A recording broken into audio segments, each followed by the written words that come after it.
The rust-colored sun dipped behind the Georgia pines as I leaned against the porch post, watching a hawk circle over the fields. My farm, Thatcher Acres, was quiet except for the low hum of insects and the occasional bleat from our goats. It was the kind of evening that made you thankful for simple things: calloused hands, steady soil, and silence. But silence is fragile. I heard them before I saw them. 3 SUVs kicking up dust along my private gravel road, tires crunching like teeth on bone. I squinted into the low light. Out of the lead vehicle stepped Karen Witherspoon, wrapped in pastel pink from her wedge heels to her manicured fingernails. Her hair was coiled tight in a bun that screamed authority, and her expression held the smug permanence of someone who'd never been told no. Trailing her was a younger woman, barely out of college, in a flowing white dress. Tiffany, Karen's daughter. I'd seen her around town, always with a phone in one hand and a ring light in the other. She struck poses like she breathed them. Behind them, a flurry of assistants, caterers, and a camera crew began unloading boxes onto my land. I stepped off the porch and made a direct line across the field, boots crunching dry earth. "Karen," I said, low and even, "what in God's name are you doing?" She didn't look up from her clipboard. "Good evening, Mr. Thatcher. Just getting everything in place. Tiffany's rehearsal dinner is tonight, wedding tomorrow." "On my property?" Karen finally looked at me, feigning surprise. "Oh, you didn't see the notice? I sent a formal letter to your mailbox last week. Section 17.3 of the Willow Creek HOA agreement allows for designated scenic zones to be used for community celebrations." "This isn't a community park," I said, voice tightening. "This is my family farm. I own this land outright. Always have. Always will." Karen flashed a smile, teeth too perfect to be honest. "We consider the adjacent acreage part of the HOA's extended aesthetic zone. It's in the appendix. The bylaws are quite clear." Tiffany walked up beside her, pouting. "We've already posted the venue on social. 2,000 RSVPs, Mr. Thatcher. My followers are flying in from 3 states. We can't just move." "You should have asked before planting tents in my field," I said, gesturing to the growing chaos behind them. White chairs being set up, fairy lights strung between posts, even a gazebo frame halfway built. Karen clucked her tongue. "You always were a bit territorial, Ray. But really, what harm does one weekend do?" I took a step closer, lowering my voice. "My grandfather cleared this land with his bare hands. My father bled into the soil.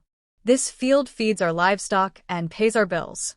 And you," I pointed at her clipboard, "don't get to decide what happens on it." Karen's smile cracked, but only slightly. "Then perhaps we should let the sheriff sort out. I'll call him now." I stood still as she pulled out her phone, dialing with the confidence of someone who expected the law to bend her way. The breeze picked up, scattering napkins across the wheat rows like ghosts. "Do it," I said, turning back toward the porch. "And while you're at it, tell him to bring zoning maps and a copy of the county deed registry. This conversation isn't over." As I walked away, Jake, my 17-year-old nephew, emerged from the barn, pitchfork in hand and grease on his jeans. "What the hell's going on out there?" I jerked my head toward the spectacle. "Karen thinks our field belongs to the HOA. She's throwing her daughter's wedding here." Jake blinked. "You're kidding." "I wish." "She pay you?" "Not a dime. Didn't even ask permission." Jake's eyes narrowed. "Want me to call Sheriff Holt?" "Not yet," I said. "Let her dig her own hole first." From the porch, I watched the sun sink fully beyond the trees, casting long shadows over the makeshift wedding site. A cello began to play softly in the distance. They thought this farm was just a backdrop for a pretty photo. They'd forgotten it was a fortress. To be continued. The morning air was sharp and restless, tinged with dew and tension. I was up before dawn, as usual, feeding the animals, checking fences, clearing brush, but every motion was colored with a simmering focus. Karen had crossed a line, and the line wasn't drawn in ink. It was burned into the earth with generations of sweat and sacrifice. By 7 o'clock, the gravel crunched again. A Dodge Charger crested the rise at the end of the drive, blue lights silent but spinning. Sheriff Holt, broad-shouldered, gray-haired, and walking a fine line between retirement and restlessness, Holt had known me since I was a boy. I leaned against the fence as he stepped out, brushing biscuit crumbs from his chest. "Mornin', Ray," he said, tugging his hat brim down. "Heard there's some trouble." I nodded toward the field, now brimming with white linen, folding chairs, and a stage rigged with gold bunting. "Karen Witherspoon's claiming my land for her daughter's influencer wedding. Says the HOA has rights to it." Holt let out a low whistle. "That's rich. You own every inch from the creek to the tree line. Always have. She says there's some HOA clause, section 17-something. Claims it designates aesthetic zones for public use." Holt sighed and looked across the field. "Can't believe I'm saying this, but she had the gall to file an eviction claim this morning. Says you're trespassing on property designated for community events." I stiffened. "She's trying to evict me from my own farm?" "On paper. But paper don't change deed lines. I pulled county records before I came. Every legal inch of this property is under your name. You pay taxes on it. You maintain it. End of story." "She doesn't care," I muttered. "She thinks she's entitled to this land because it's picturesque." At that moment, Karen strutted down the dirt path in a silk pantsuit, Tiffany and a lawyer in tow. Her lips were pursed like she'd bitten into something bitter. "Sheriff Holt," she said with a mock sweetness that could sour milk. "So glad you could come. I assume you'll be escorting Mr. Thatcher off the premises?" Holt blinked slowly, unimpressed. "Karen, this ain't a subdivision lot dispute. This man owns the farm. Got the deeds to prove it." "But the HOA doesn't overrule county land ownership," Holt snapped. "This is private farmland, not a community park. Your clause is fluff. Doesn't hold up in a zoning hearing, much less a courtroom." Karen's lawyer, a slim man with steel-rimmed glasses, stepped forward. "Our interpretation is irrelevant," Holt interrupted. "Unless you can produce a deed with your client's name on it, you're trespassing. And before this escalates, I'm going to recommend you all pack up and find a proper venue." Tiffany stepped forward, lip trembling, not from sorrow, but rage. "We already sold tickets. My sponsors are flying in. This wedding is supposed to launch my brand." I raised an eyebrow. "Your brand's about to launch straight into a lawsuit." Karen's face flushed red. "Raymond, you don't understand the kind of exposure this could bring to Willow Creek. We're talking influencers, big names, possible development opportunities." "That's exactly what I'm trying to keep out," I said flatly.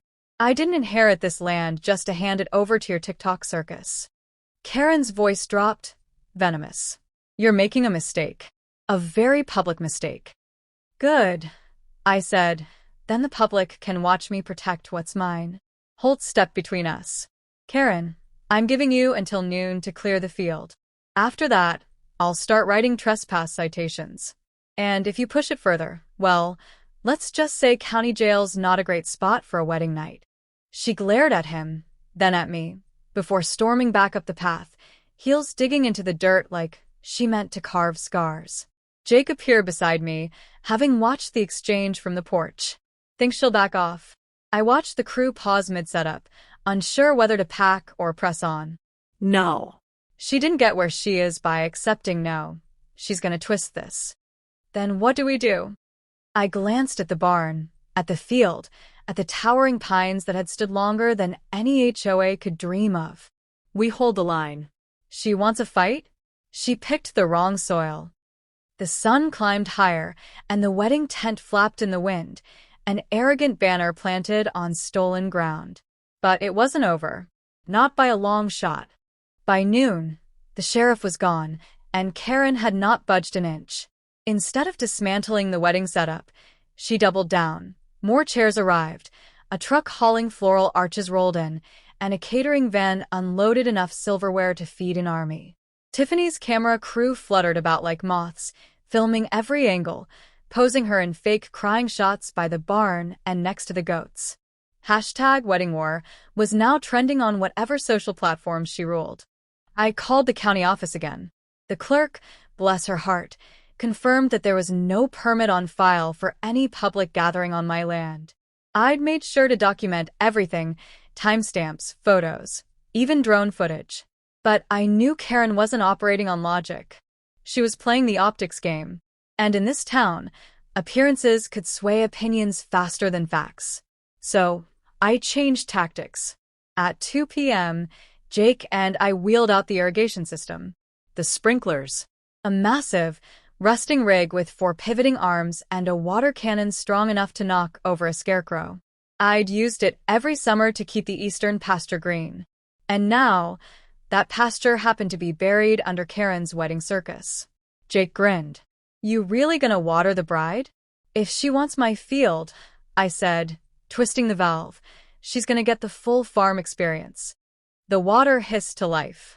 Sprinklers popped up like metal snakes from the soil and began spinning, slow at first, then faster, launching thick streams into the wedding setup. White chairs toppled. Tablecloths whipped into the air. A 3-tier wedding cake, prematurely delivered, melted under the assault like snow in July. Screams erupted. Tiffany dashed from under a collapsing tent, mascara streaking down her face like war paint. Karen, heels sinking in the muddy grass, screamed bloody murder. I stayed on the porch, arms folded. Nature's unpredictable, I said loud enough for the cameras. Best plan around it. Karen charged through the mud, soaked and fuming. This is destruction of private property. On my property, I called back. You refuse to leave. Consider this irrigation. Scheduled maintenance. Her lawyer tried to interject, but Jake tossed him a laminated county zoning map with all our parcels clearly marked. This ain't a debate. It's trespassing. Tiffany wailed in the background. My followers are watching. I had a deal with a champagne company. Karen pulled out her phone again. Always the phone, making calls, shouting into the speaker, demanding the sheriff return. But Holt had already warned her. And I wasn't breaking any laws by watering my own crops. As the sun began to set, the chaos finally receded. Trucks packed up. Soggy linens were hauled away. The gazebo frame splintered under its own soaked weight. But the battle wasn't over. At dawn the next day, I found something new. Signs. Dozens of them, staked along the property line and in the road ditches. Community wedding site. Open to the public per HOA statutes. Karen had posted them overnight. She'd also emailed the HOA board and whipped up an emergency vote to retroactively declare the eastern pasture a shared celebration zone. I knew the board, 4 retirees, and a guy who thought he was running for mayor. She'd manipulated them with promises of publicity, home value boosts, and rebranding Willow Creek as a luxury lifestyle community. Jake spat into the dirt. They're trying to legislate a wedding onto our land. I shook my head. They're trying to win with words because they lost with law. But now it was war. That afternoon, I filed an emergency injunction with the county court. Trespass, harassment, unauthorized commercial activity, and property defacement. I had enough documentation to wallpaper a courthouse. Then I made one more call to the actual local media. By the evening news, the story was live. Influencers entitled Wedding Sparks Rural Land Dispute. Footage rolled of the sprinklers flooding the site, of Karen screaming, of Tiffany collapsing in the mud in designer heels. The public reaction was instant and brutal. Sympathy didn't fall with the bride. It fell with the farmer. I sat with Jake on the porch, watching our fields return to their natural state under the orange-pink sky. She's not done, he said. No, I agreed. But she's rattled. Because this wasn't just a wedding anymore. This was a reckoning. By the next morning, the internet had done what it does best, choose sides and fan flames. Karen, once smugly presiding over her daughter's influencer empire, was now the villain of a viral scandal. Hashtags like #FarmStrong and #KarenTheWeddingCrusader trended for days. Memes of Tiffany face down in mud with captions like "Live, Laugh, Lawsuit" spread like wildfire. But none of that mattered to Karen. She wasn't backing down. No apology. No retreat. Just escalation. On Friday afternoon, as I repaired the gatepost she'd accidentally, rammed with her car the night before, a courier arrived with a letter. Certified. Fancy envelope. Her latest move, a formal cease and desist order. She was suing me for emotional distress, claiming I had willfully ruined a once-in-a-lifetime wedding opportunity and demanding $75,000 in damages. I chuckled. Jake, I called over my shoulder. She's charging me for ruining her own trespass.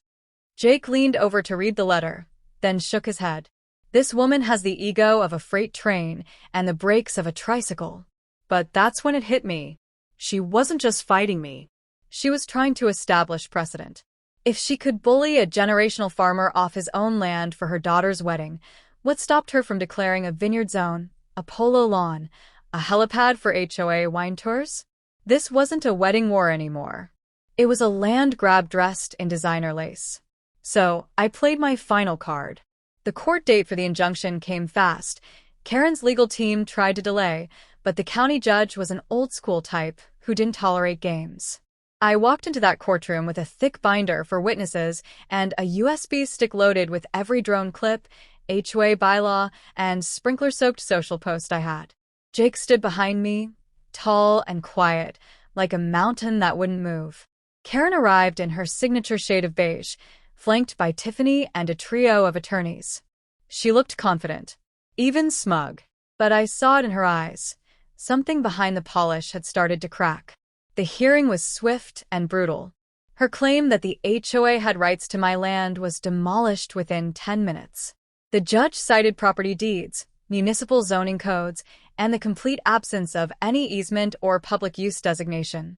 Her cease and desist order was tossed out. The court not only upheld my injunction, it granted me a restraining order, legal fees, and, this part made her blanch, a court-mandated review of the HOA's charter for abuse of authority. Then came the cherry on top. I'd filed a countersuit the morning of the hearing. Trespassing.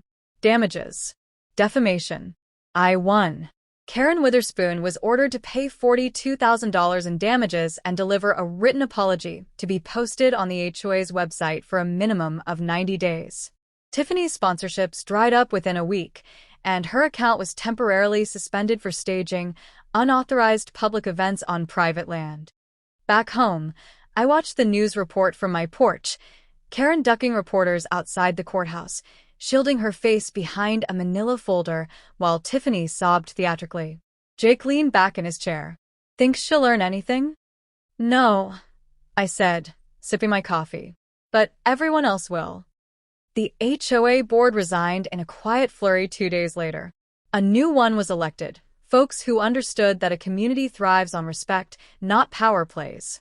They rewrote the bylaws to remove vague language and limit Karen's influence permanently. The field, once trampled, bloomed again. Nature, like justice, has a way of reclaiming its ground. 1 week later, I received a letter in the mail. This one was handwritten. Sloppy. Spiteful. From Karen. It simply read, "You humiliated us. This isn't over." I pinned it to the inside of the barn door like a trophy. You're right, I whispered. It's only just begun. Because in this town, folks now knew if you mess with the soil fights back.